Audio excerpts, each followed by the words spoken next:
अस्सलाम वालेकुम dear student. Class 8 math board पैक्टा एग्ज़ाम बोर्ड की तरफ से जो आपके एग्ज़ाम होने जा रहे हैं क्लास 8 के लिए मैथ के बारे में हमने आज कुछ चीज़ें देखनी है।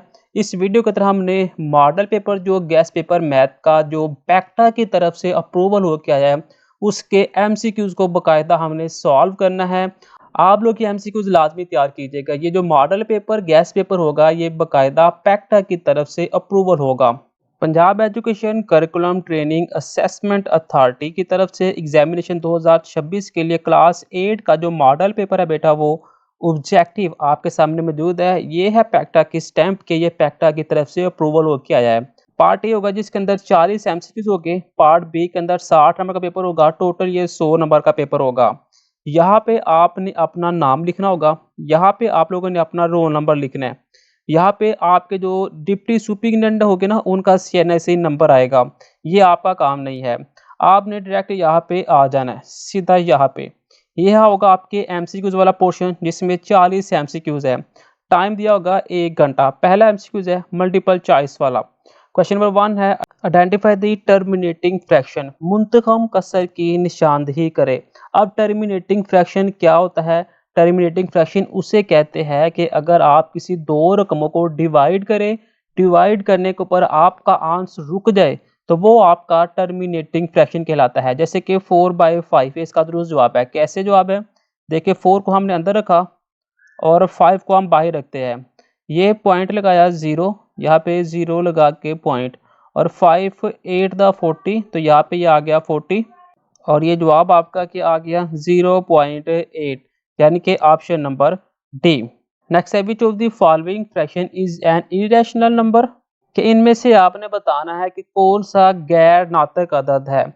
अब इरेशनल नंबर वो होता है कि आपका जो आंसर है ना वो रिपीट होता जाए।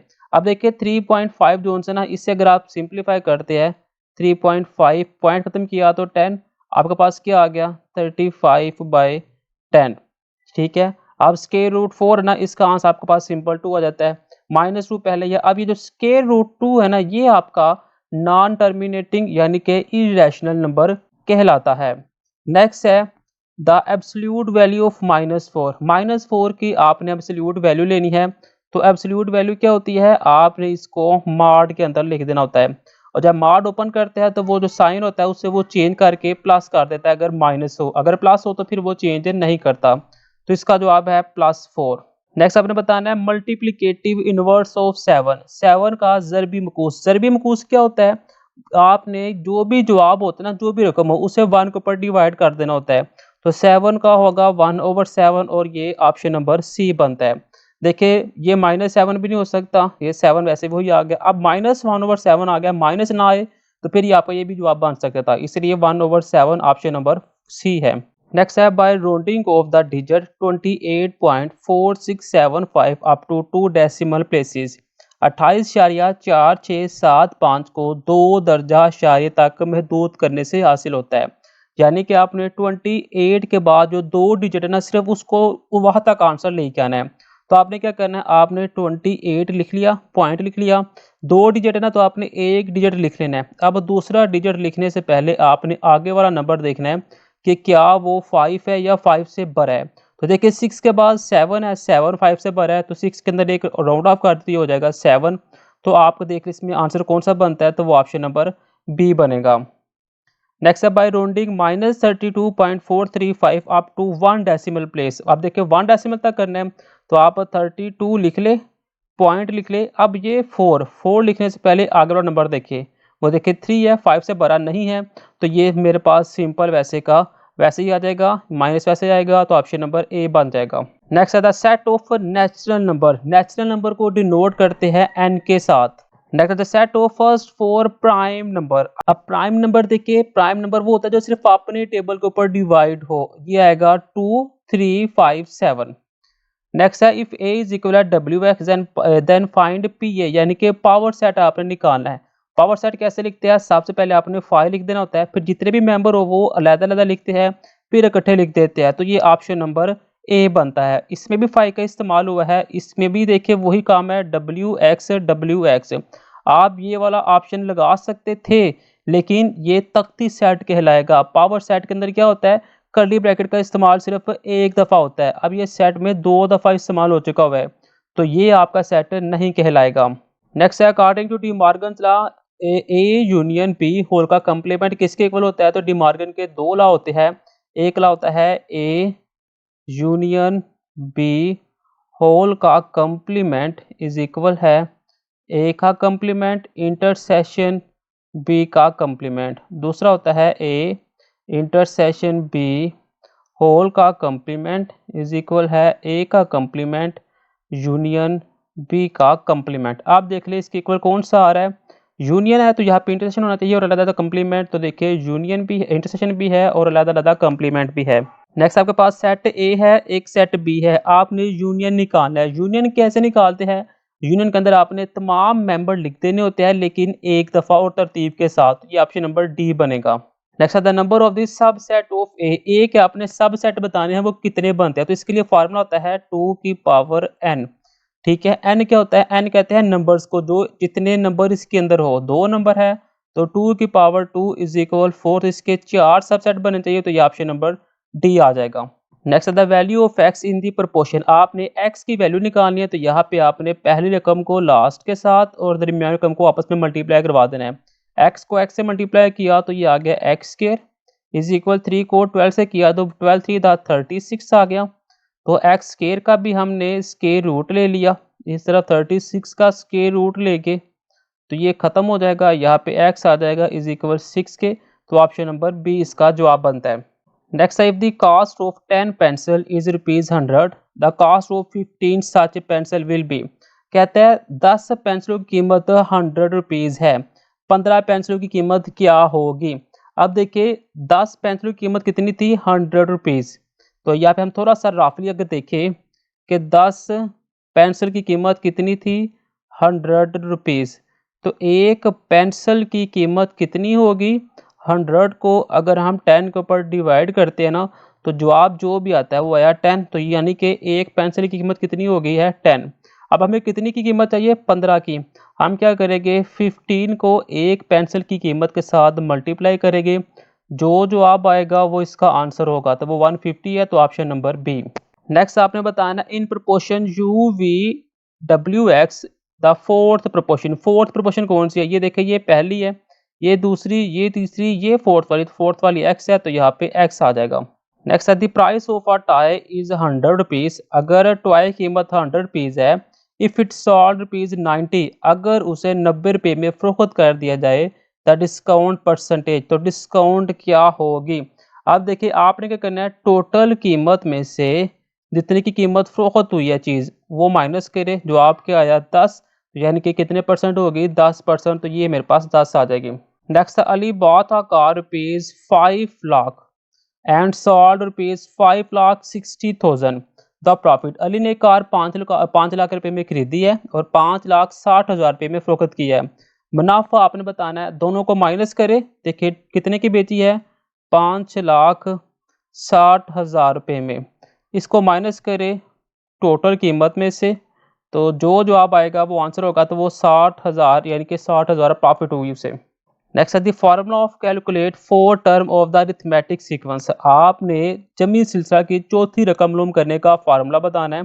तो जमी रकम निकालने के लिए जो हमारे पास फार्मूला होता है ना, फोर्थ टर्म निकालने का, तो वो हमारे पास A1 + 3D ये है। कैसे ये है? A1 जो भी कीमत होगी वो लिखेगी पहली टर्म के लिए, प्लस 3D जो उनसी भी रकम होगी, दूसरी, तीसरी, चौथी, तो चौथी होगी तो 4 लिख दे के मल्टीप्लाई करवा दे तो आपका आंसर निकल आएगा। तो इसका ऑप्शन नंबर जो डी है ना, वो इसका दुरुस्त जवाब है। कहता है if an is equal to 2n + 5 then value of A5। ये हमारे पास एक फार्मूला दिया हुआ है।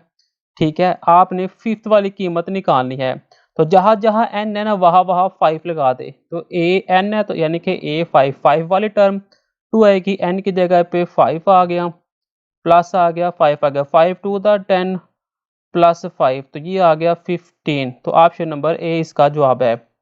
नेक्स्ट है the next term of arithmetic sequence. ये हमारे पास टर्म्स दी हुई है, आपने अगली रकम निकालनी है। तो आप देखिए दूसरी रकम में से पहली रकम माइनस करें, आपके पास जवाब क्या आता है? 4।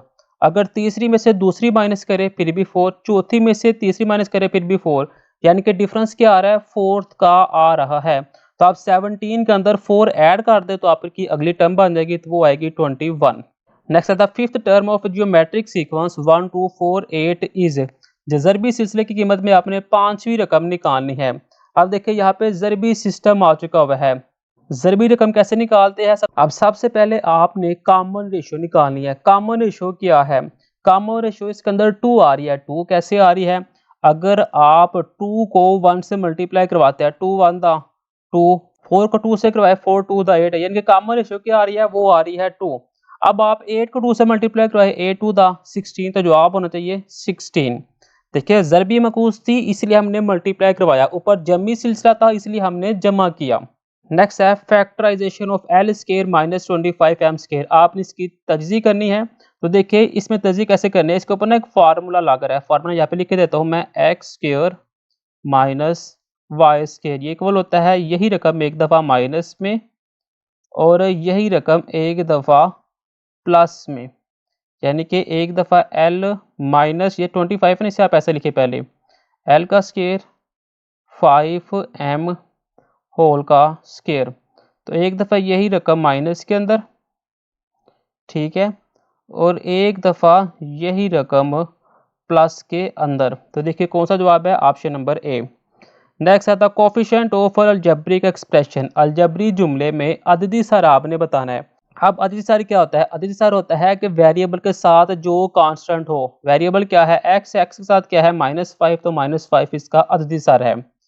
नेक्स्ट आपने डिग्री ऑफ पॉलिनोमियल निकालनी है। 4x वाई स्क्वायर के अंदर डिग्री क्या है, दर्जा क्या है? देखिए y की कीमत 2 है, x की कीमत 1 है, 2 + 1 3, तो ऑप्शन नंबर क्या बनेगा, सी। नेक्स्ट आपने बेटा फैक्टराइजेशन करनी है, x square plus x minus 6c। तो फैक्टराइजेशन कैसे करते हैं? आपने -6 को एक्स स्क्वायर से मल्टीप्लाई करवाना है, जवाब आया -6x का स्क्वायर।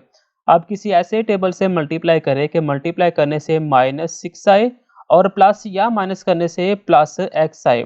तो अगर आप x square minus 2x plus 3x minus 6, तो देखिए 3 2 दा 6 minus plus minus x multiply से एक्स स्क्वायर, यहाँ से x कॉमन लिया, x -2, यहाँ से +3 कॉमन लिया तो x -2। अगर दोनों अंतर में सेम हो जाए तो आपके फैक्टर सही बन गया है, तो फिर आ जाएगा x +3 और साथ में x -2, तो ऑप्शन नंबर ए बनता है।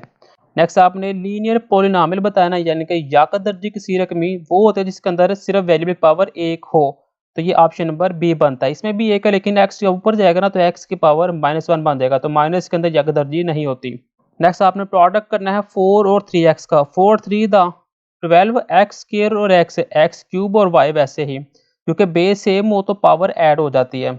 Align segment joining two points of a circle and pass through centre is called. एक किता खत जो दायरे के दो नुकात को मिलाए और दायरे के मरकज से गुजरे तो वो डायामीटर कहलाती है। The formula of calculate surface area sphere, करा की सतह का रकबा मालूम करने का फार्मूला है 4 pi R square. If radius of sphere is 1 centimetre then surface area of the sphere will be. अगर कुरा का रदास 1 सेंटीमीटर है तो इस सतह का रकबा क्या होगा, वो होगा 4 pi centimetre square. Centimetre square कैसे आ गया, अभी हमने देखा फार्मूला क्या है 4 पाई आर स्क्वायर, तो रेडियस कितना है 1 सेंटीमीटर, तो 4 वैसे ही आ गया, पाई वैसे ही आ गया, आर की जगह पे 1 सेंटीमीटर होल का स्क्वायर, तो ये आ जाएगा 4 पाई सेंटीमीटर का square. The slant height of given pyramid, दी गई एहराम की तिरछी ऊंचाई आपने बतानी है। पिरामिड में स्लाइट हाइट आपने बतानी है, तो वो 7.2 सेंटीमीटर होगा। If radius of sphere is 3 centimetre then volume of the sphere. अगर कोरा का रदास 3 सेंटीमीटर तो इसका हुजम क्या होगा, वही फार्मूला आप लगाए 4 पाई आर स्क्वायर, तो 3 को मल्टीप्लाई करवा दे, देखिए 4 pi R square, 4 pi are, अब आर 3 या 3 का स्क्वायर क्या होता है 9 सेंटीमीटर स्क्वायर, ठीक है, 9 को 4 से मल्टीप्लाई किया तो 36 pi centimetre. If the value of X in the given right angle triangle, दी गई कामिल जाविया मुसल्लस में एक्स की कीमत आपने निकालनी है, तो इसका फार्मूला क्या होता है, इसका फार्मूला होता है हाइपोटेनियस का स्क्वायर। हाइपोटेनियस क्या होता है 90 डिग्री के सामने वाला, यानी कि एक्स स्क्वायर इज इक्वल है 5 सेंटीमीटर का स्क्वायर, 5 सेंटीमीटर का स्क्वायर प्लस 12 सेंटीमीटर का स्क्वायर। 5 का आ गया 25 सेंटीमीटर स्क्वायर, 12 का आ गया 144 सेंटीमीटर स्क्वायर। दोनों को ऐड अगर हम करते हैं तो यह आ जाएगा 9 4 to the 6 is equal 1 centimetre का स्क्वायर इज इक्वल आ जाएगा एक्स स्क्वायर। तो इस तरह भी आपने स्क्वायर रूट लिया, इस तरह भी स्क्वायर रूट लिया, तो आपके पास 13 सेंटीमीटर आएगा। नेक्स्ट आपने आइडेंटिफाई करना है pair of concurrent figure. Concurrent figure का ऑप्शन नंबर बी बन रहा है, ये एक दफ़ा आप लोगों ने बुक से लाजमी देख लेनी है। नेक्स्ट है if a triangle P Q R मुमासलत रखता है पी एस आर के, देन पेयर ऑफ कॉन्करेंट क्या बनेगा, पी क्यू और पी एस। नेक्स्ट आपने बताना है पी क्यू आर और एक्स वाई जी का, तो इसका ऑप्शन नंबर बनेगा D. Next the height of 5 student are 54 60 58 53 and 55 the mean of data. 5 तलबा के कद की हाइट कितनी है वो बता देंगे, या आपने उससे निकालना है। तो उससे कैसे निकालेंगे, आपने ये 5 रकमों को प्लस कर देना और 5 के ऊपर डिवाइड करना है, आपके पास आएगा 56। नेक्स्ट आपने मुजरद मवाद की मिसाल देनी है, एग्जाम्पल ऑफ डिस्क्रीट डाटा की, तो वो 10 स्टूडेंट है। ये जो से नहीं, ये थोड़ा सा डायग्राम होना चाहिए, डायग्राम इसमें नहीं है, तो इसका ये 10 स्टूडेंट है। द मीडियन ऑफ 2 4 8 8 9, आपने वस्तानिया निकालना है। मीडियन क्या होता है, मीडियन होता है जो कि अरेंज करने के ऊपर दरमियान में वैल्यू आए। अगर आप इसे देखिए तो ये रेंज है और दरमियान में देखिए कौन सी है, 2 रकम इधर से छोड़े 2 रकम इधर से छोड़े, दरमियान में 8 आ रहा है, तो ये 8 इसका आंसर है। नेक्स्ट आपने मूड बताना है, तो मूड होता है जो कि ज़्यादा दफ़ा रिपीट हो रहा हो। तो आप देखिए ज़्यादा दफ़ा क्या है, 2 जोन से ना वो 2 दफ़ा आ चुका हुआ है, 8 जोन से वो 3 दफ़ा आया है, बाकी रकमें एक एक दफ़ा हुआ है, तो 8 जोन से ना वो इसका आंसर है। तो बेटा ये जो एमसीक्यूज़ है ये आप लोगों ने लाजमी तैयार करना है। नेक्स्ट वीडियो के अंदर हम इसके जो बकिया सब्जेक्टिव हिस्से है ना उसे शुरू करेंगे। ये हमारे पास एमसीक्यूज़ है जिसे हमने कंप्लीट किया है। नेक्स्ट जो सब्जेक्टिव होगा वो भी हम कंप्लीट आपके साथ शेयर करेंगे, क्योंकि पैक्टा की तरफ से जो मॉडल पेपर है ना वो आ चुका हुआ है। ये देखिए ये पैक्टा के बाकायदा स्टैम्प भी है। इंशाल्लाह मिलते हैं नेक्स्ट वीडियो के अंदर सब्जेक्टिव के साथ। अल्लाह हाफिज़।